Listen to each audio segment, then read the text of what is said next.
풀사이즈 설정할 때는 스레드 풀 엑시큐트의 특성을 잘 알아야 된다는 거고요. 자, 요까지만을 하면 또 이제 어느 정도 이해가 될 텐데, 이 큐가 금방 얘기했던 건 이제 어레이 브라킹 큐였는데, 얘는 픽스드 사이즈잖아. 이미 크기 제한이 있어요.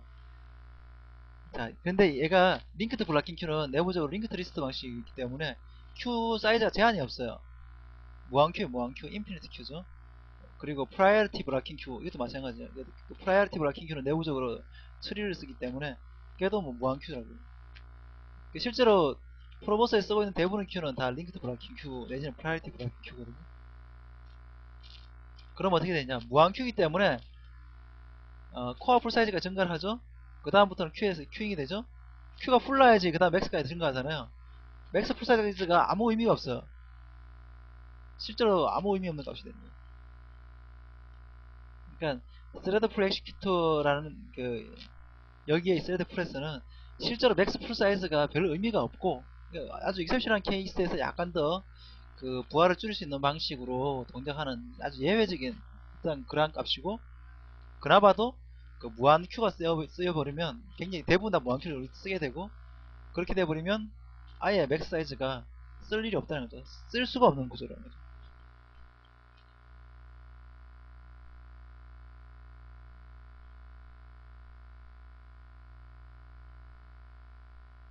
자, 어쨌든 이제 그러한 부분들을 이제 정확하게 이해하는 게 중요할 거고요. 이 부분만 잘 알고 있으면 이제 스레드풀 엑시큐터에 대해서는 다른 것들은 이제 큰 문제가 없습니다. 전부 다 이 스레드풀 엑시큐터 가지고 이제 아까 전에 뭐 픽스 사이즈 풀이라든가 뭐 이런 것들은 다 이런 스레드풀 엑시큐터에 기반해서 요것들의 어떤 값들을 좀 쉽게 쓸 수 있도록 해놓은 거거든요. 자, 그리고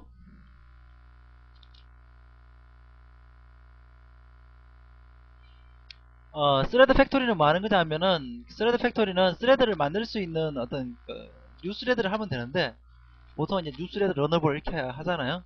네, 그거 할 때 조금 더 다른 짓을 할 수 있도록 했습니다. 뭐 네임을 스레드에 네임을 준다거나 뭐 몇 가지를 스레드를 만들 때 공통적으로 뭔가 했으면 좋겠다, 그런 거를 하기 위해서 스레드 팩토리라는 것을 지정할 수 있습니다. 제일 많이 쓰고 있는 방법은, 이 스레드 풀에서 내가 이 스레드 풀이 만든 스레드 이름들을 좀 알고 싶어요. 내가 이 스레드 풀이 그 만약 HD 서블릿에 그 서블릿 리퀘스트를 처리하는 스레드들이면, 뭐 얘 스레드 풀에 만들어진 스레드 이름들을 그 서블릿 스레드 서블릿 리퀘스트 스레드 뭐 이런 식으로 줘서 뭐 대시 1 대시 2 해서 이렇게 해서 이제 구분을 하고 싶을 수가 있잖아요. 그런 경우가 굉장히 많이 쓰이고, 그래서 스레드 풀 엑시큐터의 자기의 역할에 따라서 스레드의 이름을 바꾸고 싶을 때 그 스레드 풀 엑시큐터별로 이렇게 스레드 팩토리를 지정해서, 스레드 팩토리는 실제로 아주 간단한 스레드 만드는 메소드 하나만 정의하면 되거든요. 이렇게 뉴 스레드 하나만 구현하면 된다고. 이거만 구현하면 되기 때문에 여기서 오버라이드 해가지고 뉴 스레드 하고 난 다음에 스레드 t는 뉴 스레드 r 하고 난 다음에 t.set name 해가지고 하면은 네임을 줄 수가 있겠죠. 그리고 return t를 하면 되겠죠. 그런 방식으로 굉장히 많이 사용됩니다. 그리고 또 하나, 그러면 아까 전에 이제 블락킹이 된다 그랬는데, 항상 블락킹이 되느냐 하면은 그게 아니고, 그 블락킹이 안 되도록 할 수가 있어요. 이게 그때 이제 정하는 게 rejected execution handler입니다. 이 부분이 뭐냐면, 내가 블락킹이 되려고 할 때 팔러시를 정할 수 있어요. 뭐 예를 들어서 로보트 버려버린다. 스레드 내 지금 할 능력이 안 되니까 너 실행 못해. 아예 바로 에러를 내버리는 거죠. 아니면 뭐 제일 많이 쓰이는 거는 아무래도 블락킹 돼서 웨이트 하는 거죠. 웨이트에서 기다리는 게 제일 많이 쓰이고, 아니면 오보스를 한다든지, 아니면은 콜러가 직접 수행한다든지. 그러니까 스레드 풀에 대해서 요청을 했는데 내가 지금 처리를 못하니까 콜러가, 그러니까 내가 요청한 놈이 직접 자기 스레드 문맥에서 내가 마치 그냥 런 바로 콜한 것처럼, 그렇게 콜한다, 뉴런어블 런 이렇게 콜한 것처럼 바로 그냥 그 스레드 문맥에서 그냥 스레드 풀을 별도의 워커 스레드를 안 쓰고 바로 수행한다지, 이렇게 하는 것들이 많이 사용이 됩니다. 그리고 그러한 것들에 대한 것들이 Rejected Execution Handler라는 것을 통해서 구현이 되어 있고, 이미 구현이 되어 있는 거죠. 그런 몇 가지 팔러시는 이미 구현이 되어 있고, 사용자가, 개발자가 그 외에 어떤 팔러시들을 정할 수가 있습니다. 좀 복잡한 팔러시 같은 것들, 이렇게 이 rejected execution handler라는 것을 구현해서 넘겨주면은 그 블락되는 시점에서 처리가 됩니다. 여기 보면은 rejected execution handler에 기본적으로 제공되는 팔러시들입니다. 금방 얘기했던 거예요. 지금 abort 팔러시 있죠? abort 팔러시는 콜한 놈한테 rejected exception을 던져줍니다. 내가 지금 할 능력이 없습니다. 라고 이렇게 알려주는 거죠. 그리고 콜러런즈 금방 얘기했던 거죠. 콜러가 직접 수행한다는 거죠. 그러니까 스레드 풀이를 요청했는데 결국 스레드 풀이 능력이 안 되니까 아이 짜증나 내가 직접 해야지 뭐 이런 식으로 수행하는 거죠. 이것이 어떤 의미를 가지냐면은 콜러가 직접 수행을 하게 되면은 뭐 콜러가 수행하면서 시간이 걸리니까 내가 만약에 NIO가 있다 치죠.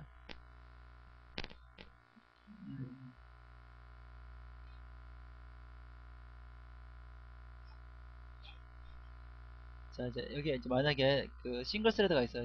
요청을 처리한 스레드가 NIO 방식으로 싱글 스레드입니다. 그죠?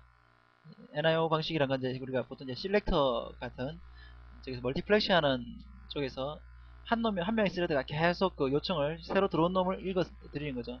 실제 채널은 뭐 수천 개 있을 수가 있는데 거기서 현재 지금 태스크가 요청이 들어온 거 TCP라 이런 쪽에서 요청이 들어온 걸 이제 잡아내서 그놈이 있을 때마다 NIO 스레드가 잡아서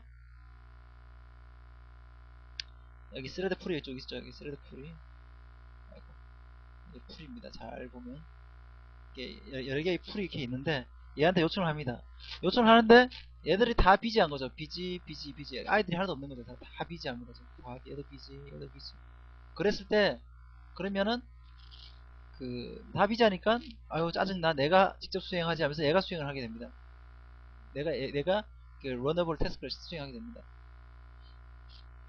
자 이런 팔러시가 있을 수 있는데 이게 어떤 의미를 가지냐면은 그 NIO 스레드라는 것은 굉장히 그 성능 멀티플렉싱을 하기 때문에 여기 실제로 그러니까 얘가 다루는 그 커넥션이라든가 어떤 그 리소스가 굉장히 많습니다. 채널들이 한 수천 개 있다고 가정하면은 수천 개 중에서 요청이 들어오면 그것을 바로 빼가지고 워커한테 넘겨주는 일을 하는 게 NIO 스레드라고 흔히 우리가 프로보스에서 하는 것들이 하는 역할이거든요.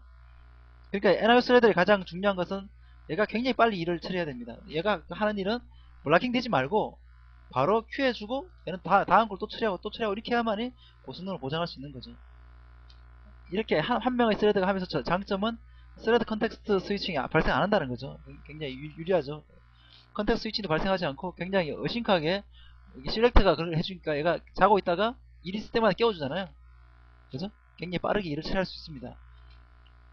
그런데 얘가 이제 블락킹 돼버려서 줄 수가 없어요. 그럴 때 콜로런저가 하게 되면 얘가 직접 수행하게 되죠. 이제 내가 직접 이 워커를 하게 되는 거죠. 그러면 얘가 이 일을 하는 동안은 새로운 일을 처리할 수가 없는 거죠. 그래서 이 일이란 게 사실은 보통 워커 스레드가 하는 일들은 NIO가 하는 일에 비해서 NIO는 굉장히 단순한 일만 해야 되고 상당히 좀 이렇게 약간 시간이 걸리는 잡들이잖아요. 그래서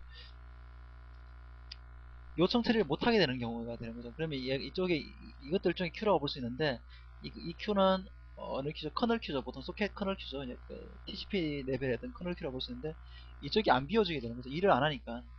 그죠? NIO 스레드가 이 워커스까지 내가 하는 바람에 요 인터벌이 줄어든 거죠. 내가 새로 실렉트해서 가지고 와서 일을 이 커널 큐에서 뽑아가지고 실제 일을 하는 워커 큐로 넘겨줘야 되는데 그 일을 못하게 되는 거죠.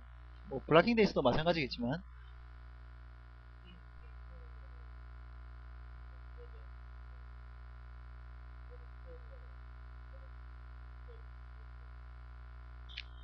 아니 콜러런저는 스레드를 만드는 게 아니고 이 실렉트를 하고 있는 이 스레드가 직접 일을 하는 거예요. 그냥 그러니까 얘들은 이제 다 스레드들인데 얘는 스레드가 하나가 있잖아요. NIO 스레드는 하나인데 얘가 직접 풋했는데 풋가 안 되니까 풋하면은 풋 안에서 결국은 뭘 하냐면은 결과적으로 스레드 풀에다가 내가 엑시큐트라는 것을 콜했는데 결과적으로 내가 수행하게 되는 거예요. 내가 그 태스크가 있으면 new 태스크에 뭐 무슨 new 태스크 run 이걸 내가 직접 콜하는 거죠. 그냥 API로는 new thread run이 아니라 내가 그냥 new runable이라는 어떤 그 내용으로 그냥 내가 직접 수행하고 있는 거죠. 네, 그게 콜로런즈 팔러시죠. 그래서 약간 서 있진 않는데, 그러니까 놀고 있지는 않지만은 굉장히 드디게 약간 그 그러니까 이런 경우에는 이게 이 NIO 스레드가 직접 일을 함으로써 전체적으로 부하를 줄여주겠죠. 얘가 새로운 일을 못 갖고 오니까 전체적으로 이게 뭐 약간의 그 유량 그 부하 조절 그 역할이 있다는 거죠. 실제 비지 타임에서는 이제 이쪽이 꽉 차 있으니까 얘가 직접 처리하면서 속도를 줄이는 거죠. 요청을 얘가 무조건 푸나르기만 하면 이미 캐파를 초과해 버리잖아요.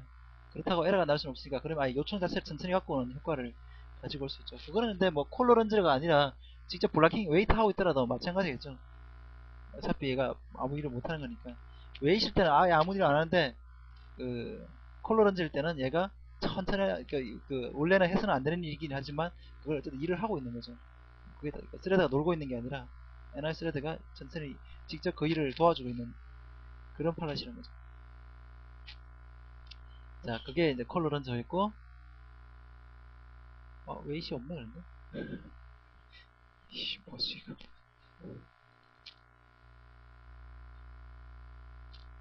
네.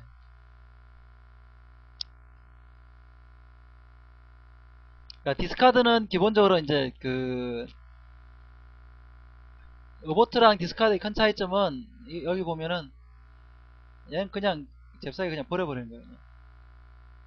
아무 얘기를 안 해주는 거. 그러니까 익셉션을 던지는 콜로한테 익셉션을 던지는 게 아니라 콜스택을 통해서 익셉션을 던져줘야 되는데 그게 아니라 그냥 얘는 내가 일할 틈 없어 버려 이렇게 하는 거고, 얘는 똑같은 놈인데 이런 그대로 새로 들어온 요청을 버리는 게 아니라 지금 큐잉되어 있는 가장 오래된 큐에 있는 놈을 버려주는 거죠.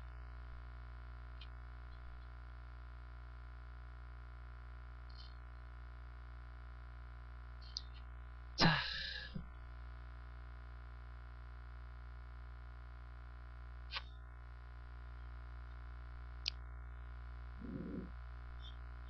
자, 여기서 이제 new fixed thread pool executors,라는 헬퍼 클래스가 있다 그랬고, 여기서 이제 executors.new fixed thread pool 하면은 thread pool executor가 만들어지는데, thread pool executor의 코어 풀 사이즈랑 맥스 풀 사이즈가 같은 놈이 만들어집니다. 실제로는. 네. 그리고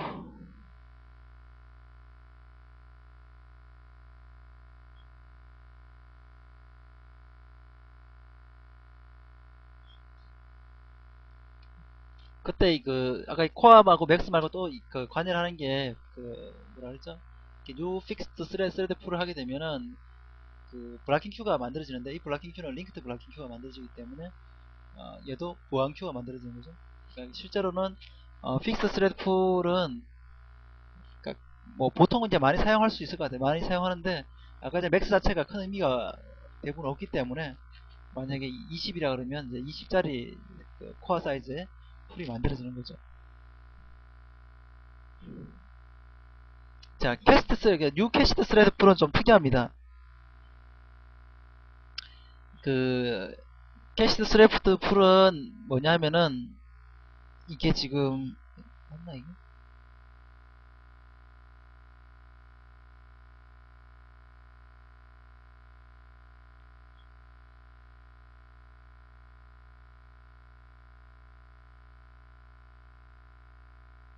잠깐 좀 이상한데.